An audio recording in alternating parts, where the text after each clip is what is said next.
téléspectateurs de Kaolack TV, comme je vous l'annonçais au début, effondrement d'une dalle à Kaolack hier jeudi vers 13 heures à Ocas. 13 personnes ont été évacuées à l'hôpital et 4 personnes ont perdu la vie, dont un enfant de 2 mois, suivant le reportage de Mandiaye Sow. Une dalle s'est effondrée ce jeudi 29 septembre 2022 aux environs de 13 heures sur une famille au quartier Ocas, dans la commune de Kaolack. Alertés, les soldats du feu se sont vite rendus sur les lieux avant de sauver 13 personnes. Malheureusement, 4 personnes, dont un bébé, ont succombé à leurs blessures, malgré des pelles mécaniques qui sont déployées sur les lieux pour évacuer les décombres. Le gouverneur de Kaolack, les sapeurs-pompiers, le commissaire de Ndorong, le procureur de Kaolack, entre autres autorités administratives, politiques, étaient présents sur les lieux pour constater les dégâts. Célébration de la naissance du prophète, paix et salut sur lui. La télévision Kaolack TV revient sur la vie et l'œuvre de El Hadji Malick Sy, figure emblématique de la religion musulmane, mais également du tijanisme. Écoutons le récit de Boura Mandour sur El Hadji Malick Sy. El Hadji Malick Sy, fils de Ousmane Sy et de Sokhna Fatoumata Wade Wele. Malick Sy est né à Gawé, Gaya, en Wolof, près de Dagana, vers 1855. Sa date de naissance reste incertaine. En effet, la tradition orale indiquant que son entrée dans ce village eut lieu le 25 février 1855. Il n'a été déduit qu'il était né ce jour-là. Sa lignée paternelle est originaire du Bundu.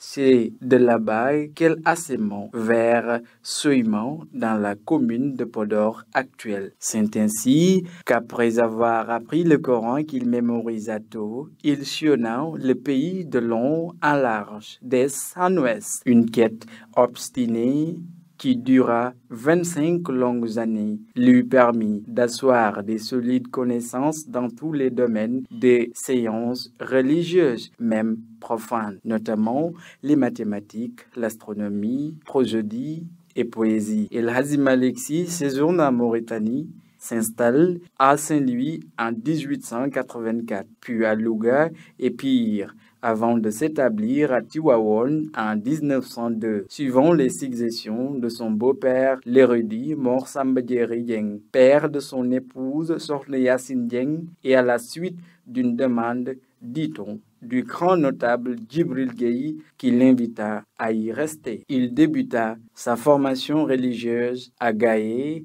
avec Thierno Malick Sow et Alpha Mayoro Wele, des parents de sa famille maternelle. Malick Sy ira poursuivre ses études coraniques au Jolof vers Sagata avec son oncle Amadou Sy. Malick Sy alla au Fouta dans le cercle des Saldés, c'est Abdou Bitey. Il finira ses études en Mauritanie, mais s'arrêta également à Gaye pour étudier un ouvrage auprès de l'érudit du nom de Malick Sow. Sa mère et son oncle Alpha Mayoro Wele ne ménagèrent aucun effort pour l'éducation du jeune Malick. El Hadji Malick écrit lui-même dans son ouvrage Ifham al-Munkir al-Jani. Il alla à la Mecque pour la première fois en 1888. Il revient de la Mecque avec le titre de Khalife de la Tidjaniya pour le Sénégal. Dans son travail d'initiation au tidjanisme auprès des Sénégalais, il fut beaucoup aidé par les groupements omariens, eux-mêmes tidjanes. Malick Sy fut une propagande discrète, surtout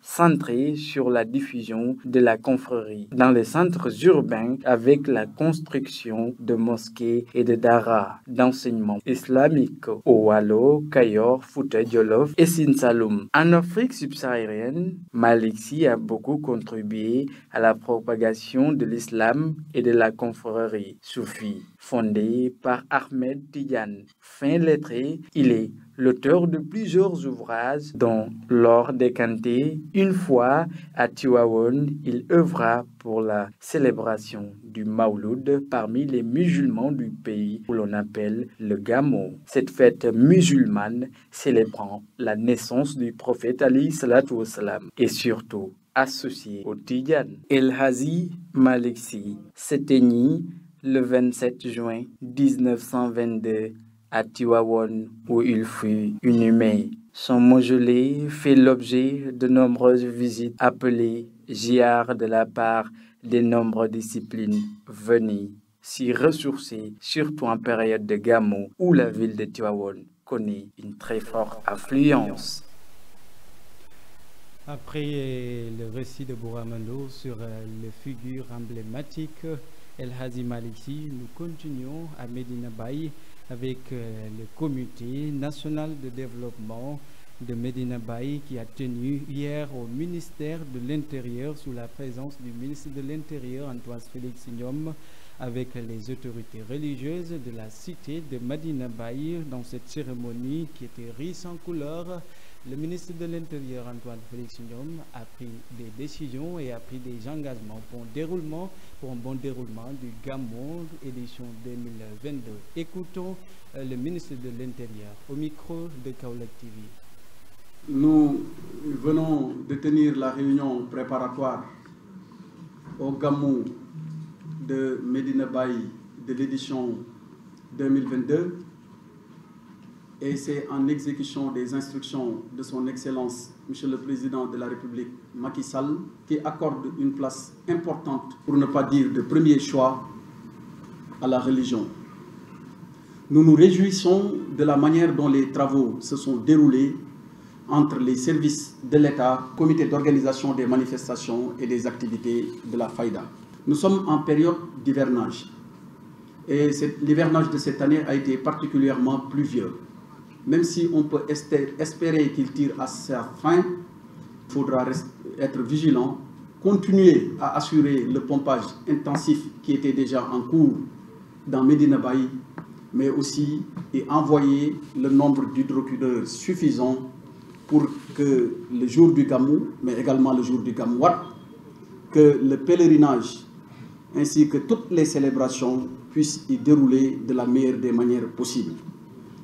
Nous saluons le message qui a été délivré tout à l'heure par le chef de délégation, Serigne Cheikh Mahi Cissé, représentant Serigne Cheikh Mahi Niass, Khalife général de Medina Baye, que Dieu lui accorde encore une longue vie et améliore sa santé.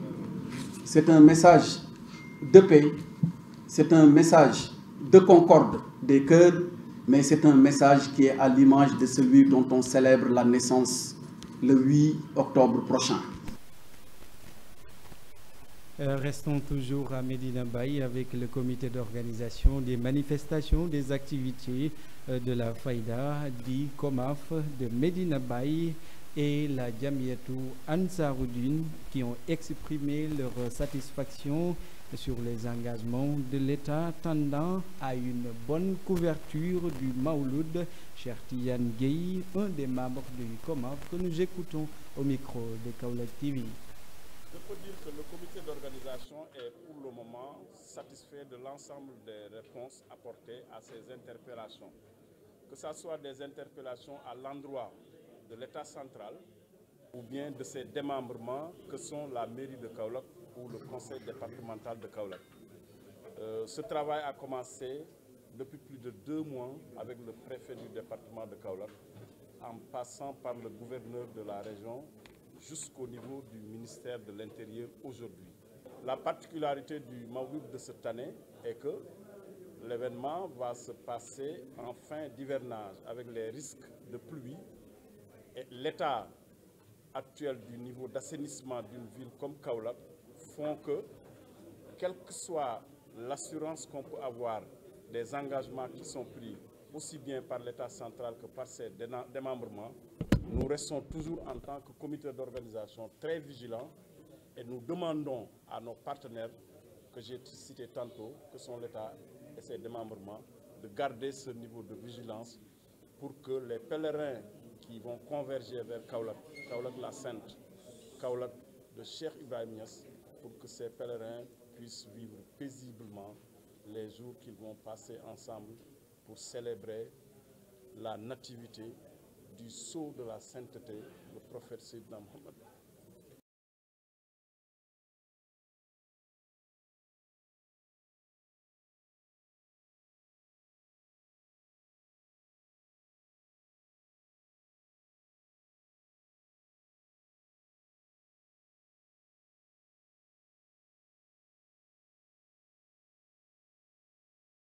Le Comité national de développement CND du Gamou de Medina Baye a été élu hier au ministère de l'Intérieur, sous la présence des autorités étatiques et religieuses de la Faïda Tidjaniya. La cérémonie est présidée par le ministre de l'Intérieur Antoine Félix Diome sous son toit. Une occasion pour le porte-parole des Tidjanes, Cheikh Mahi Cissé, de revenir sur les dispositifs déjà pris.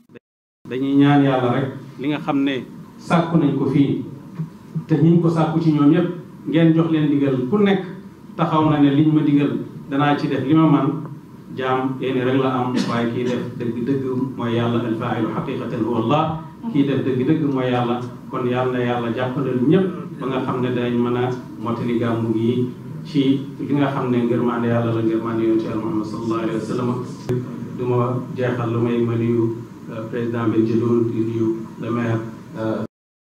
Une cérémonie très riche en couleurs pour les préparatifs du Gamou international de Medina Baye a été organisée hier au ministère de l'Intérieur sous la tutelle de Antoine Félix Diome, ministre de l'Intérieur. La présence des autorités religieuses a été constatée, une occasion pour chacun de se préoccuper pour un bon Gamou prévu le 8 octobre prochain.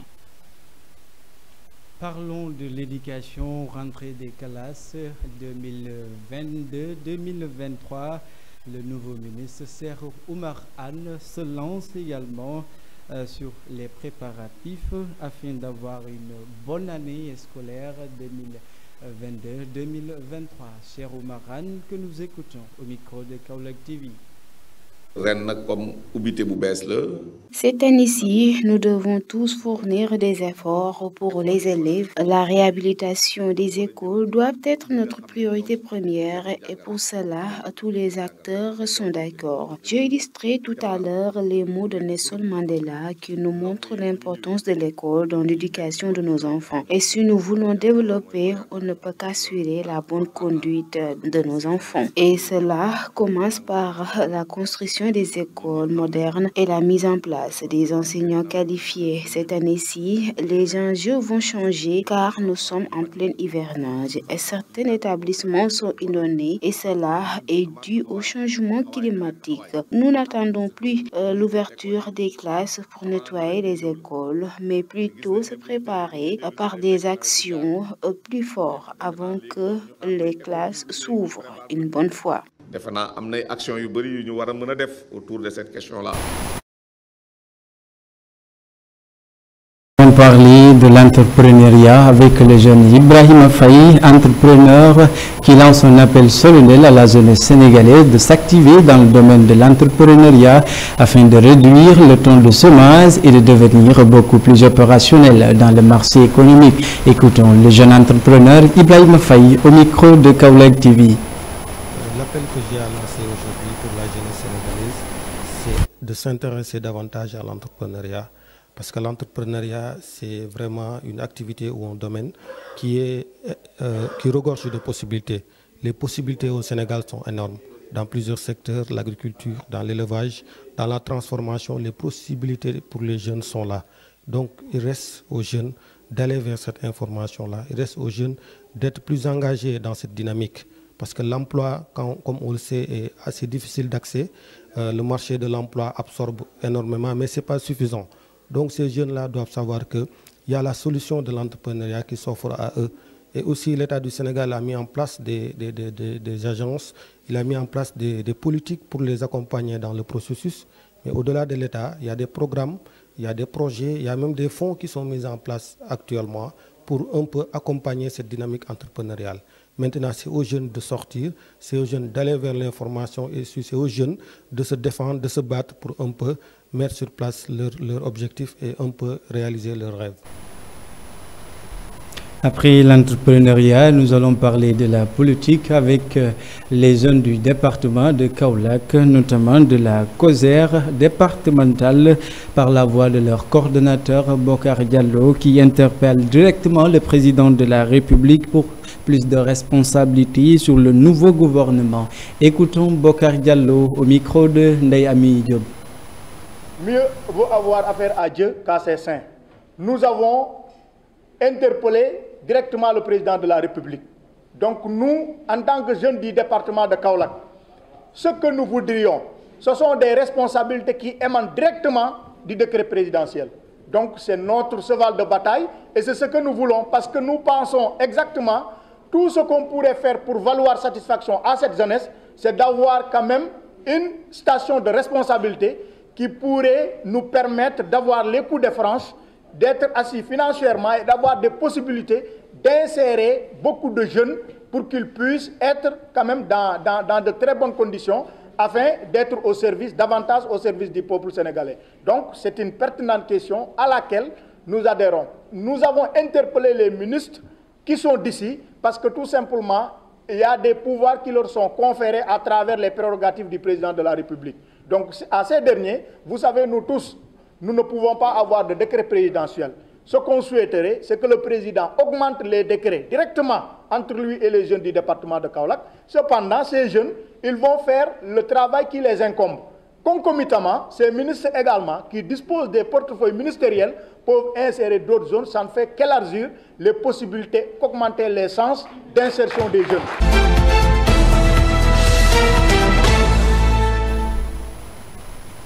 Nous sommes arrivés à la deuxième partie de cette édition du soir. Nous allons démarrer avec l'actualité internationale par la voix de Fanta Ndiaye Senghor. Démarrons les actualités internationales à Madagascar. L'avortement reste un crime même pour raison médicale. Une vingtaine de pays dans le monde interdisent encore strictement l'interruption volontaire de grossesse. Même dans les cas les plus extrêmes, viol, inceste ou mise en danger de la vie de la mère. À Madagascar, les femmes et les praticiens encourent entre 6 mois et 10 ans d'emprisonnement, un héritage du code napoléonien de 1810. Depuis 2017, les associations se battent pour dépénaliser l'interruption thérapeutique de grossesse.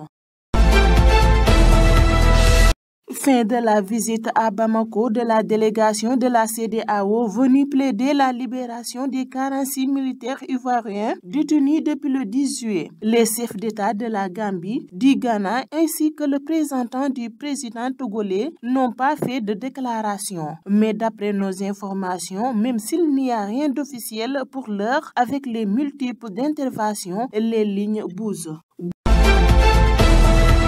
Bouclons les actualités internationales. En Ukraine, la tension monte après l'annonce par Moscou de l'annexion de 4 régions. Ce vendredi 30 septembre, le Kremlin prépare une grande cérémonie à Moscou lorsque laquelle Vladimir Poutine pourrait officialiser en grande pompe le rattachement à la Russie des 4 régions de l'Est de l'Ukraine. Kherson, Zaporizhia, Donetsk et Luhansk. Merci, c'était tout pour les actualités internationales.